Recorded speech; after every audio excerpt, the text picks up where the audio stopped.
Muy buenos días, hermanos, queridos amigos que fielmente están con nosotros todos los domingos, para mi esposa y para mí, en este ministerio Abel, Academia Bíblica en Línea.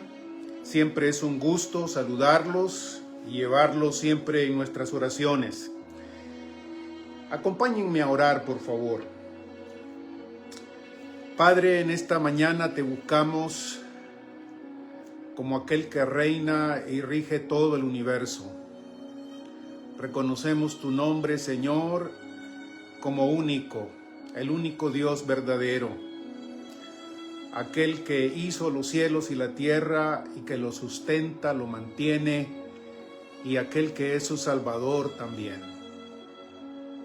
Señor, cuánto deseamos que este reino tuyo, reino de los cielos, también sea nuestro reino, y que así como has prometido, lo mandes, Señor, para arreglar nuestras vidas, para bendecir la vida de aquellos que te hemos buscado y que te hemos obedecido a través de nuestra existencia. Rogamos, Señor, sin embargo, que también proveas para nosotros, para nuestras necesidades básicas. Tú las conoces, Señor. Antes de que te las expresemos, tú ya las sabes. Sin embargo, la pedimos porque reconocemos que tú eres el dador de todo bien. Tú sostienes nuestros cuerpos, tú sostienes nuestra salud, tú sostienes, Señor, dándonos para todas nuestras necesidades. Señor, queremos pedirte también que tú nos protejas, que nos protejas del mal, Señor, de este mundo malo, del hombre malo, de nosotros mismos, Señor, y de nuestra maldad. Queremos tu protección, Señor. Tú eres el bueno, el único bueno, el que nos da a pesar de lo que somos nosotros. Señor, reconocemos también que necesitamos perdonar a nuestros hermanos, a nuestros amigos, a aquellos que nos han hecho daño. Gracias por ese perdón inmerecido que tú nos has dado, Señor. Permítenos ser hombres y mujeres que replican, que repiten, que ejemplifican tu perdón.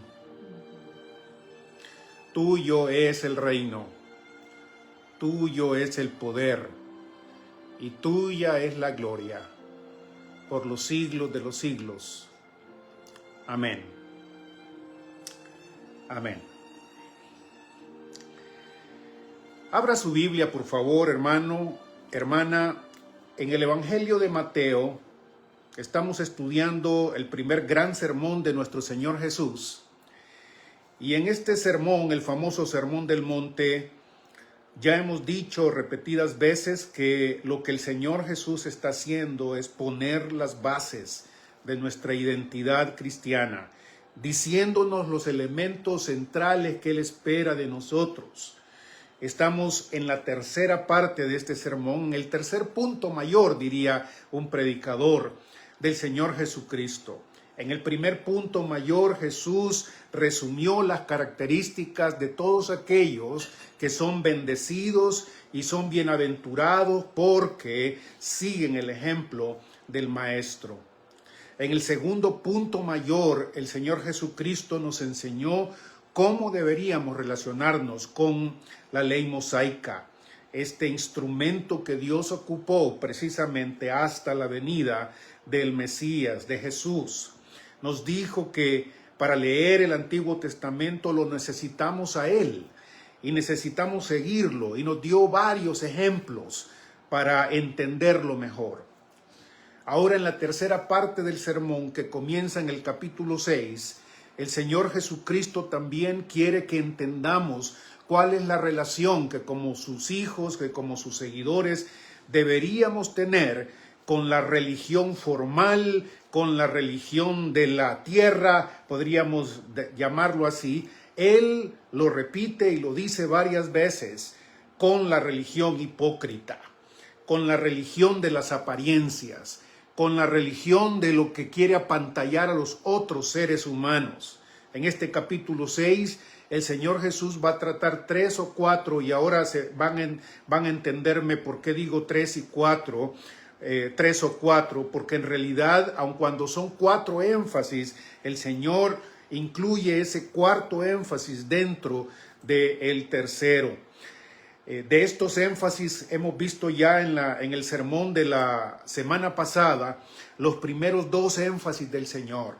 Lo hemos visto al Señor decirnos que no deberemos ser como los hipócritas. Varias veces repite eso. Lo repite en el versículo 2 y luego en el versículo 5 y luego en el versículo 16. No sean como los hipócritas. Los hipócritas son aquellos que han hecho de la religión un espectáculo. Aquellos que quieren agradar a los demás, contagiar a los demás simplemente por un espectáculo. La vida del creyente, nos dice el Señor Jesús, está basada no en espectáculos, no en lo que otros piensan de mí o lo que miran en mí simplemente. Y mi accionar no está basado simplemente en querer apantallar a los demás. La religión verdadera del Señor Jesucristo es una que se edifica sobre una relación íntima como el Padre. Después de la palabra hipócrita, aquí la palabra que más se repite es el Padre. El Padre. Fíjense en el Padre. El Padre escucha en secreto. El Padre está en secreto. Esto, diría yo, define este punto mayor del sermón del Señor Jesucristo. Este punto en el que nos ayuda a batallar contra la religión hipócrita. Y habíamos visto los primeros 2 elementos que para el Señor Jesucristo son importantes al batallar contra la religión hipócrita. El primero de esos puntos era cómo manejas lo que das, lo que ofreces, lo que das de amor a los demás. La palabra limosna, habíamos dicho, es equívoca porque nos da la impresión de que nosotros solo se nos requiere que demos una minucia de lo que se nos da. El Señor, sin embargo, la palabra que ocupa acá son obras de amor, obras de generosidad propiamente. Y el Señor Jesús la ha incluido como la primera de las cosas que Él interesa en el versículo 2 hasta el versículo 4, diciéndonos cómo debemos manejar este asunto de dar dinero. Y en esencia nos dijo que debemos ser muy discretos, que debemos ser, a diferencia de los demás que se jactan de cuánto dan o de cuánto pueden dar, iglesias que se jactan precisamente de esto. El cristiano verdadero debe ser discreto al dar. Debe dar, obviamente, y debe dar mucho, pero debe ser discreto. El segundo elemento que vimos la semana pasada tenía que ver con esto de la oración. ¿Cómo debemos orar otra vez?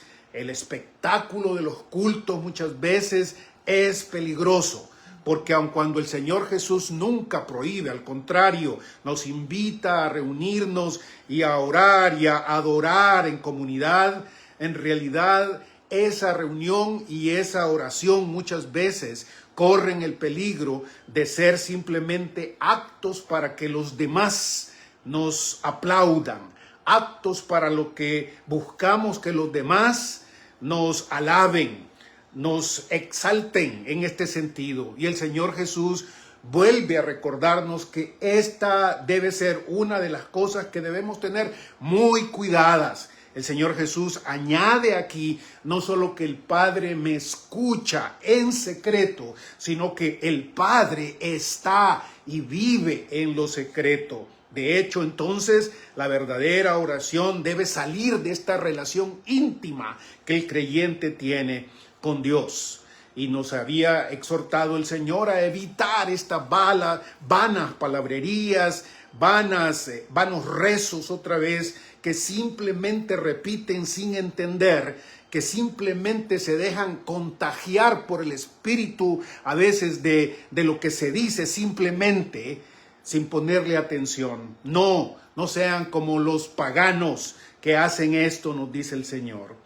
Y es aquí en donde el Señor incluye este tercer elemento que lo podemos contar como un tercero, aun cuando forma parte de este segundo. La oración, otra vez, como central frente a una religión pagana, a una religión hipócrita. Es aquí en donde el Señor Jesucristo nos enseña a orar, la famosa oración del Padre Nuestro, la famosa oración central para el Señor Jesucristo, central para nosotros, pero que debe recordarse, hermanos queridos, está en oposición a lo que acaba de decir.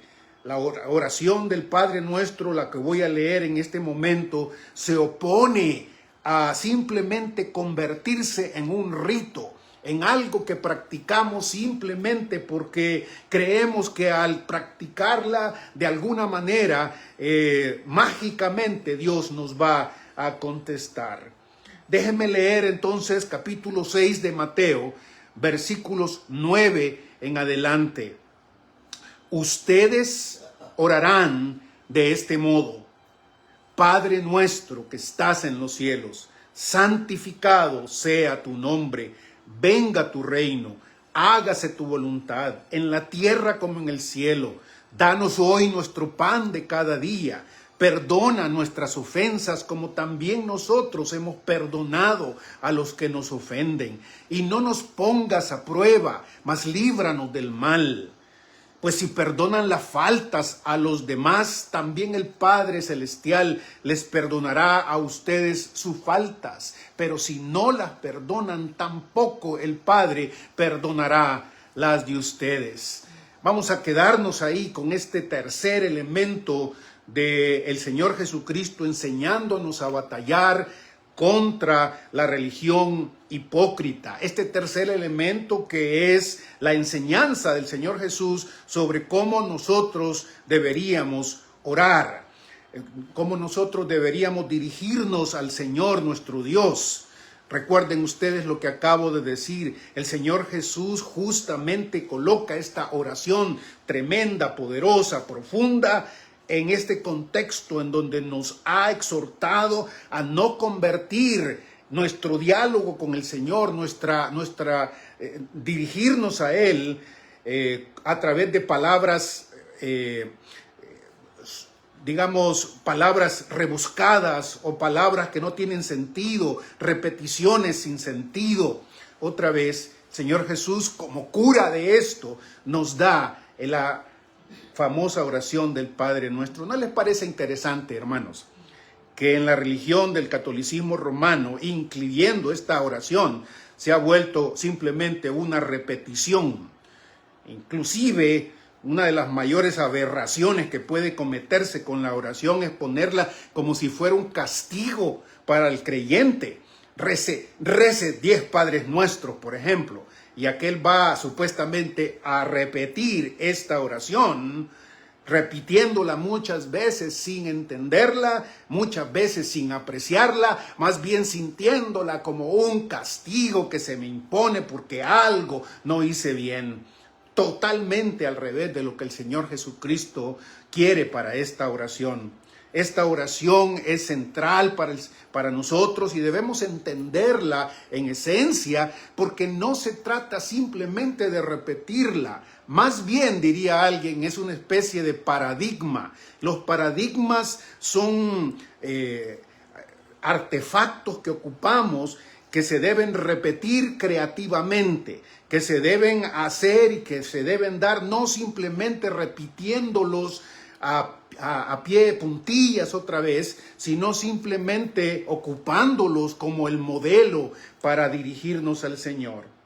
Y en esta oración preciosa, poderosa, importantísima para el Señor Jesús y para nosotros, quisiera que nos miráramos de cerca estos 4 puntos mayores que podríamos resumir en 4 grandes P. Sí, P, con la P de Padre, por ejemplo. Y precisamente esa es la primera gran P del Señor Jesús cuando nos enseña cómo orar. Nos enseña diciendo que a Dios se le debe hablar como Padre nuestro que estás en los cielos. A mis estudiantes del seminario les digo que cuando un teólogo o una teóloga feminista viene a decirnos ¿por qué no llamar a Dios madre, como algunos piensan y algunos creen? Bueno, la respuesta más sencilla y más completa es que cuando a nuestro Señor Jesús se le preguntó cómo deberíamos llamar a nuestro Dios, Él nos dijo, ustedes deben referirse a Él con esta forma: Padre nuestro que estás en los cielos. Note por favor también la manera precisa en que el Señor Jesucristo nos exhorta a referirnos al Señor. Si bien es cierto, el Señor Jesús algunas veces ha ocupado y va a ocupar la palabra Abba, esa palabra importantísima de intimidad, de profundidad, de amor de un hijo para con un padre, cuando nos enseña a orar no ocupa esa palabra. Cuando nos enseña a orar ocupa la palabra Padre, Pater, Pater nuestro que estás en los cielos. Note también, hermano querido, la dimensión comunitaria de esta oración. Note que el Señor Jesucristo no nos dice ustedes individualmente van a orar, Padre mío que estás en los cielos, por ejemplo. Esta es una oración para la iglesia. Esta es una oración para la comunidad. Esta es una oración que no es egoísta. Esta es una oración que tiene que ver no solo con mi bien, no solo con mi estar bien de salud o financieramente. El Señor Jesucristo comienza esta primera P diciendo que nos referimos a Dios, el Padre. Le llamamos Padre porque esa palabra implica creación. Él nos creó. Esa palabra implica mantenimiento, Él nos mantiene. Esa palabra implica amor porque Él nos ha dado a su Hijo para salvarnos. Padre nuestro. Y esa palabra, esa frase implica que estamos dentro de un grupo por el que oramos, por el que pedimos y no solo por nosotros. Hay en esta primera P también un interesante balance que el Señor Jesucristo quiere que usted y yo mantengamos. Por un lado, la palabra amor de Padre, por supuesto, es casi imposible dejar de mencionarla cuando hablamos de Padre. Padre nuestro, pero inmediatamente el Señor Jesús añade esta frase que estás en los cielos. Esta manera de describir al Señor nos recuerda las veces infinitas que en el Antiguo Testamento se describe a Dios como el Altísimo, como el Dios de los cielos, como el que gobierna el universo, como el Rey otra vez, y en un momentito va a hablar de esto. Esta combinación cuando oramos y hablamos al Señor, nunca la deberíamos perder. Por un lado estamos delante de aquel que nos ama profundamente, pero por el otro también este mismo ser es el Rey del universo, es el que manda desde los cielos. No hay tribunal superior a nuestro Dios. Él es el que está en los cielos. Recuerda en el Antiguo Testamento, recuerda a Eclesiastés, por ejemplo, cuando el escritor le dice al ser humano, piénsalo porque tú estás en la tierra y Dios está en los cielos. Al fin de cuentas, el que manda es Dios. En esta primera P, yo me podría quedar aquí, quizás todo el mensaje, hermano, pero debo correr porque son 4 P's. Santificado sea tu nombre, santificado sea tu nombre, Padre amoroso, Rey que controla todo el universo. Mi petición inicial para ti es que tu nombre sea reconocido como único. Mi petición en primer lugar, antes de fijarme en mí, es que tu nombre sea reconocido, que tu nombre sea conocido, que tu nombre sea colocado en un lugar único. Esta es una oración misionera en este sentido. Deseamos como pueblo del Señor que el nombre de Jehová sea reconocido. Deseamos que los hombres comprendan, entiendan cuán importante es para Dios la santidad, la moralidad, la pureza ética. Cuando nos referimos al Señor, esta primera P nos debería recordar que nos estamos acercando al Santo, Santo, Santo. Y que me interesa en primer lugar es que ese nombre sea reconocido. Y no el nombre mío, por supuesto, ni el nombre de mi denominación, ni de mi iglesia. Es el nombre del Padre el que nos interesa, es la santidad del Padre en un mundo en donde esto se ha perdido casi en su totalidad, inclusive en medio llamados cristianos.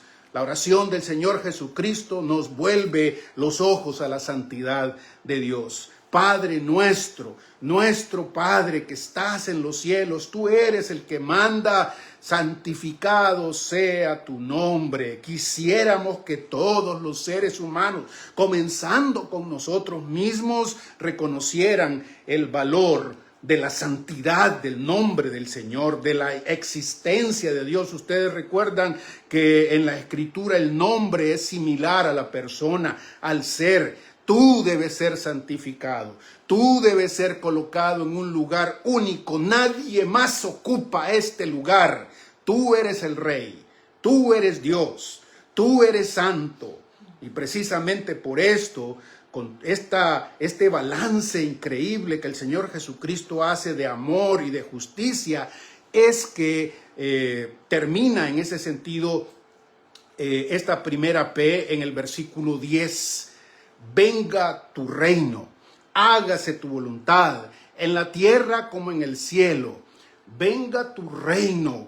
Oramos, Señor, en primer lugar, porque nos damos cuenta que no importa el lugar en donde estemos o en la condición en la que estamos, si estamos bien de salud, si estamos bien financieramente, si todas las cosas nos están marchando bien en todo sentido, reconocemos que todavía esta tierra está marcada por la rebelión, está marcada por la desobediencia, está marcada, como tantos teólogos la han llamado, por el antirreino.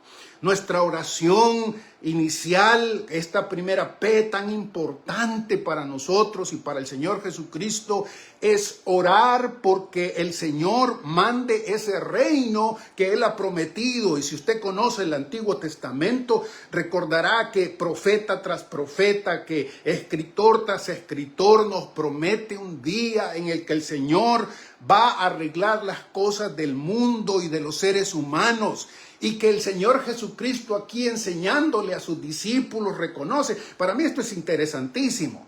Reconoce que aun cuando Él ya está en medio de nosotros, aun cuando Él es el Mesías, el Rey del reino, el Rey que va a instaurar el reino, todavía le pide a sus discípulos, órenle a Dios para que mande su reino. Órenle al Señor para que envíe su reino. Pídanle a Él, porque las cosas aquí abajo no están bien. Qué tragedia es aquella en la que la misma iglesia se identifica como el reino de Dios simplemente. Qué tragedia es aquella en la que el ser humano, el cristiano, muchas veces ha pensado que ellos son el reino simplemente. No. El reino de Dios todavía falta porque venga, y cuando venga la voluntad de Dios será hecha como se hace en el cielo, en la tierra. Entonces evidencia de que todavía el reino mesiánico en su totalidad, el reino geopolítico de nuestro Señor Jesucristo, todavía es cosa futura por la que debemos orar. No se te olvide orar por esto. No se te olvide orar por esto. Yo creo que una de las peores aberraciones en la que la iglesia puede caer es pensar que ella es la encargada de construir el reino de Dios, que ella es la encargada o que ellos son el reino propiamente en su totalidad. Cuando el Señor Jesucristo nos insta en su oración central, en esta primera P tan importante para Jesús, que debemos pedirle al Señor que su reino venga, que su reino se haga una realidad, de lo que nos va a hablar más adelante el Apocalipsis de Juan. Venga tu reino. Quisiéramos que la voluntad de Dios se hiciera aquí abajo, como se hace en los ámbitos celestiales, angélicos. Dios manda este reino.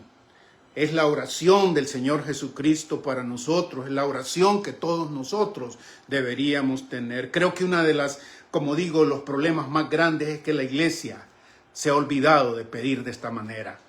A veces nos constituimos nosotros en los encargados de construir el reino y se nos olvida que la función, una de las funciones principales de la iglesia, por supuesto, es pedir porque el reino de Dios venga y que esto está en la voluntad del Señor solamente.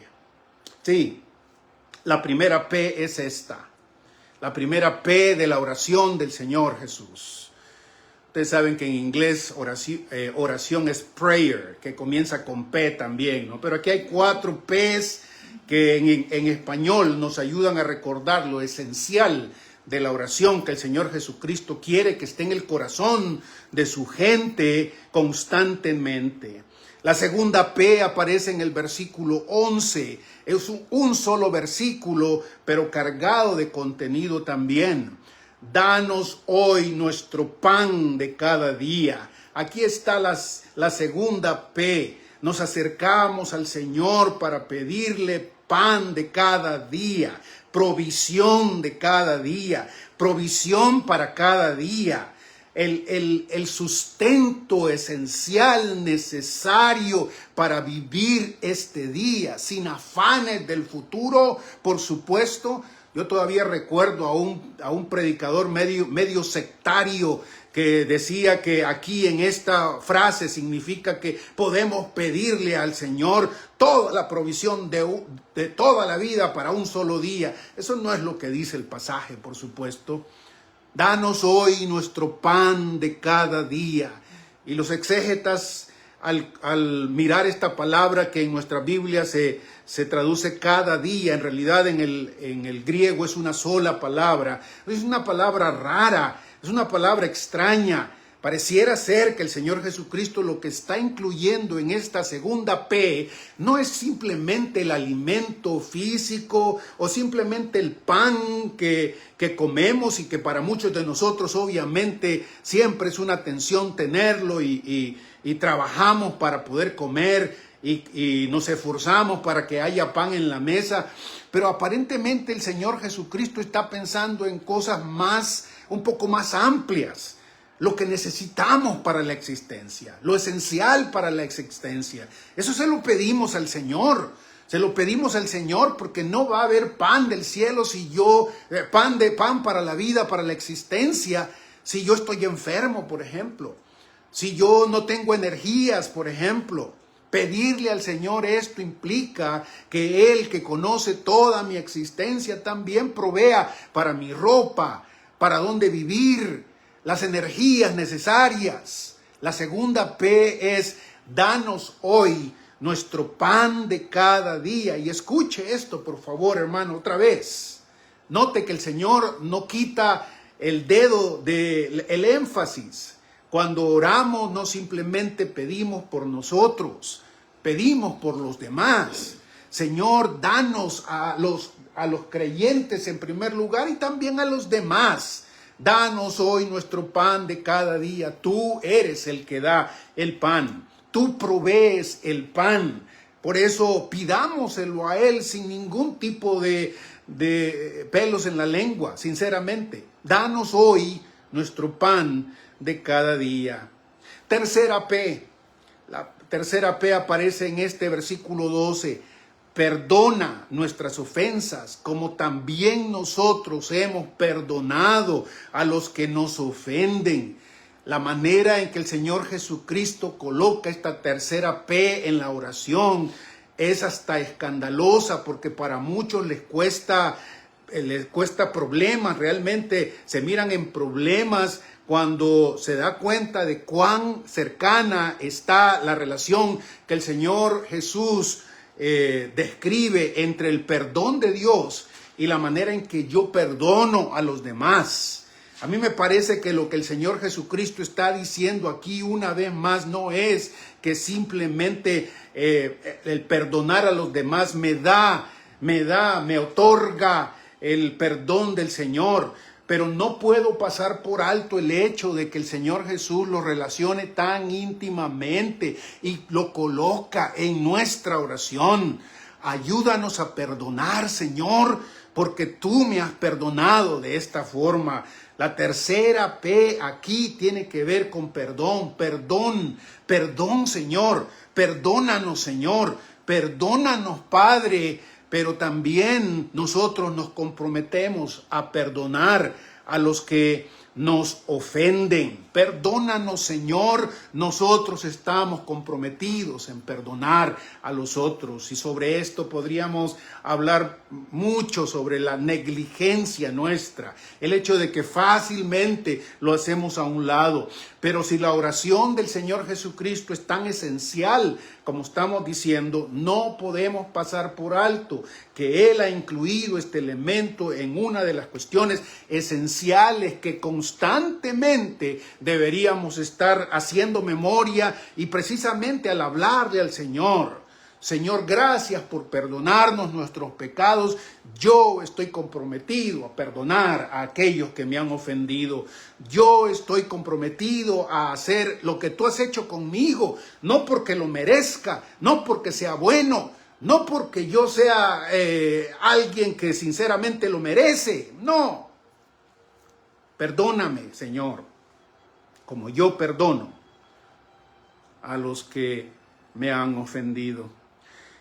Este énfasis del Señor Jesús va a permanecer a través de toda su historia, toda su narración, todo lo que nos narran los evangelios. En los 4 evangelios va a estar presente esta dimensión de como Dios te ha tratado, trata a los demás. Si Dios te ha perdonado, perdona a los demás.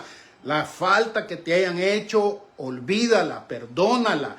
No mantengas este resentimiento, este odio para con los demás, porque Dios no lo mantiene, porque Dios te ha perdonado, porque Dios es bueno y tú necesitas recordar diariamente, como debería ser esta oración, diariamente que Dios espera de ti, que Dios espera genuinamente de ti, que cuando le hables no te me hagas el suizo, como diríamos nosotros, no te hagas el loco, porque no me puedes pedir perdón si tú no estás comprometido a perdonar como Él te ha perdonado. El Señor Jesús insiste en esto, Señor, perdón. Pues mire el versículo 14, por supuesto, aquí, esto para mí es importante, porque de ninguna otra de las cosas, por importantes que sean en esta oración, y ya las hemos mencionado algunas de ellas hasta ahorita, pero de ninguna de ellas el Señor se extiende tanto.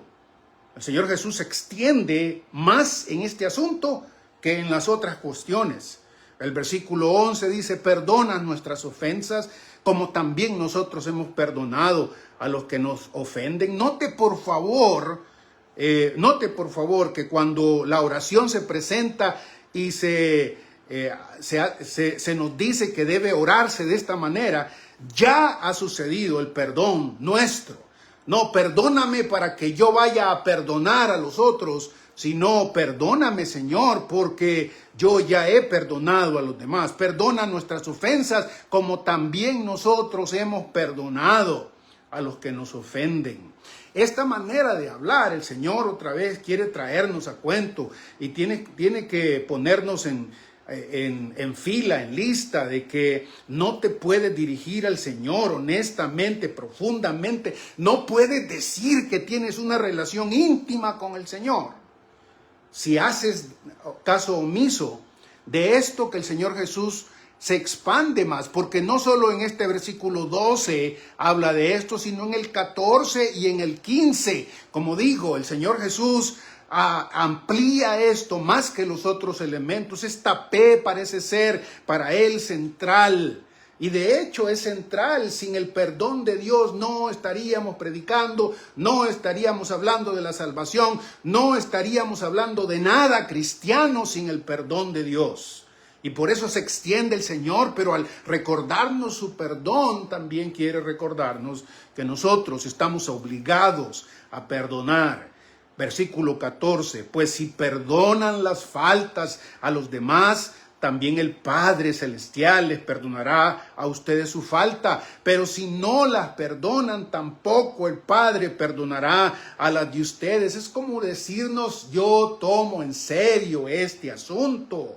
Quítese de ustedes todo resentimiento de gente que los haya ofendido, los haya maltratado. Este tipo de resentimiento que a veces supera las décadas y a veces toda la vida, pensando en que se me ofendió, pensando en que me maltrataron, pensando en que ojalá le pase algo malo a esta persona, ojalá que le pase algo duro al fin de cuentas para que entienda. Y el resentimiento y la falta de perdón está ahí.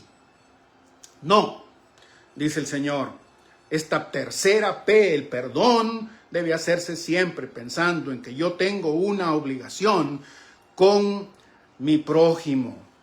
Más adelante el Señor nos va a recordar lo mismo cuando en el Evangelio más adelante habla de aquel hombre que se presenta en aquella parábola, ¿no? Del hombre que se presenta frente al rey y que le debía un sinnúmero de cosas y de propiedades y de dinero, y el rey le perdona, y el rey le dice, te perdono porque no puedes pagarlo al fin de cuentas. Y este mismo ingrato, este mismo hipócrita en este sentido, sale de la presencia del rey solo para ahogar y estrangular a aquel que le debía muchísimo menos de lo que él le debía al rey. Aprende a perdonar en la oración del Señor Jesús, la oración del Padre Nuestro, esta tercera P, porque a Él le interesa, porque a Él le importa, porque es parte de nuestra relación con Él. No puedes orar la oración del Padre Nuestro si te quieres hacer el loco pensando en que todo lo demás es importante excepto esto. La cuarta y última P de la oración del Señor Jesús. Habíamos hablado de la primera P, que es el Padre otra vez. La segunda P es el pan, que es lo que necesitamos para la existencia. La tercera P es este perdón, perdona nuestras ofensas. Y luego en el versículo 13, el Señor nos pide que intercedamos por nosotros y por los demás, en este sentido, pidiendo protección. P de protección. No nos pongas a prueba y líbranos del mal. Esto es protección. Protección del mal, dice acá. Algunas versiones han traducido el maligno, porque sí, la palabra puede ser traducida el maligno, puede ser traducido el mal. Líbranos del mal, Señor, de forma general, de forma abstracta, del mal que me puede causar la vida, de los accidentes, por ejemplo, del mal hombre también podría traducirse aquí, del mal individuo. Líbrame, Señor, de no caer en las manos de un hombre o de una mujer mala. Intercedamos delante del Señor diariamente, poniéndonos delante de Él, sabiendo que sí existe el mal. Existe el mal abstracto, el accidente, la tormenta, el terremoto, la inundación, la enfermedad en general. Protégenos del mal, Señor, pero también protégenos del hombre malo, del violento, del asesino, del guerrillero, del militar abusivo. Señor, protégeme, Señor, protégeme. Y muchos de nosotros seguramente tenemos historias de cómo el Señor nos ha protegido del mal, del malvado, de Satanás también. Hace unos días en un podcast que estábamos haciendo con un hermano, alguien preguntaba si es cierto que Satanás, por ejemplo, nos tienta, nos obsesiona a veces. Y la conclusión a la luz de la Escritura, decíamos, Satanás no puede tomar control total de tu cuerpo, porque ahí vive el Señor. porque ahí vive el Dios Santo, porque ahí vive Jesús, su Espíritu, el Padre, tal como Él lo prometió. Pero sí es cierto, de acuerdo al mismo testimonio de la Escritura, que externamente Satanás puede estorbarnos, puede hacernos sentir mal, puede hacer todo tipo de cuestiones afuera, hacernos sentir oprimidos algunas veces. Y de eso debemos pedirle al Señor que nos libre. Líbranos del maligno, Señor. El Señor Jesucristo acababa de pasar por la tentación. Apenas un par de capítulos anteriormente, el Señor Jesús sabe qué significa confrontar al malo. Y les decía en ese mismo podcast a los hermanos que muchas veces nosotros no nos damos cuenta de cuánto mal hay afuera, porque por la gracia de Dios muchas veces hemos sido protegidos, hemos vivido en cierta manera en burbujas por la misericordia del Señor. Pero si una vez el Señor quitara esta protección, no seríamos rivales para el maligno, sinceramente. El mentiroso, el que mata, el que odia. Líbranos, protégenos del mal, Señor.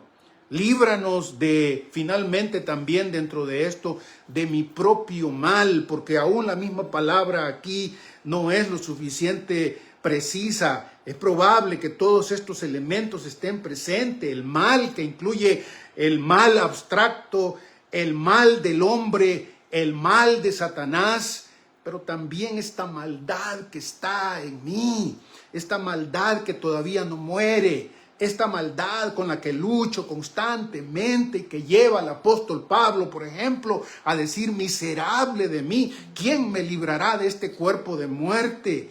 Este mal del que hablaba aquel famoso Jabes en el Antiguo Testamento, cuando le pide y le ora a Dios: oh Señor, si me libraras del mal. Esa palabra estaba en su mismo nombre. Jabes, herida, un hombre malo en el sentido más profundo del término. Nos hace recordar con esto de que solo Dios es bueno. Nos hace recordar que usted, aunque no lo crea de esa forma, usted es malo. Hay tendencia malvada dentro de usted, pensamientos malos, intenciones malas que lo engañan y le permiten ver cosas, espejismos, realmente que solo después se dará cuenta que son simplemente trampas del mal para que usted caiga en ellas. Líbranos del mal. Líbranos del mal. Siempre que paso por esta frase me acuerdo de esa cancioncita de la película aquella de Moisés, la película de dibujos animados de hace algunos años, ¿no? Libéranos, libéranos, libéranos. Sí, Dios nos ha librado del mal por la muerte de nuestro Señor Jesús. Pero mientras Él no venga e instaure su reino, mientras la voluntad del Señor no se haga en la tierra como se hace en el cielo, estaremos luchando contra el mal. Y contra el mal usted y yo no podemos nada, excepto que el Señor nos capacite, nos libre. Esta frase de no nos pongas a prueba es una frase interesante, profunda también, porque por un lado la Escritura nos dice que Dios no tienta a nadie. Dice Santiago, recuerdan ustedes, Dios no tienta a nadie, Él no puede ser tentado, Él no te va a llevar propiamente a que peques. Y sin embargo, hay una fina diferencia cuando Dios decide probar tu fe, probar la identidad tuya, probarla como en el caso de Abraham. Probó a Abraham la fe de Abraham. Esa prueba con todo no es cosa fácil. Esa prueba es dolorosa. Esa prueba se siente morir. Abraham, recuerdan ustedes, cuando Dios probándole le pide a su hijo y Abraham tiene que entregar a su hijo. Nosotros lo leemos bien fácilmente como si no fuera gran cosa.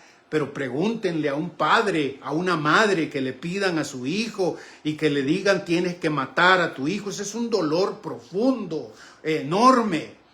La oración del Señor Jesucristo aquí también incluye no solo las cuestiones negativas, diríamos, de que Dios nos proteja del mal, sino que Dios tenga misericordia de nosotros y que no nos coloque en situaciones como la de Abraham, por ejemplo, con toda la ventaja que tiene al final Abraham, con todo. Pero la verdad, siendo realista, lo que acaba de pasar el Señor Jesús con el tentador, lo que pasó a Abraham otra vez, este dolor profundo de sentirme en gran necesidad, de agarrarme por dentro por lo que me está sucediendo. El Señor Jesucristo nos recuerda que deberíamos encomendarnos al Señor, nuestro Dios, para que no pasemos por situaciones como estas.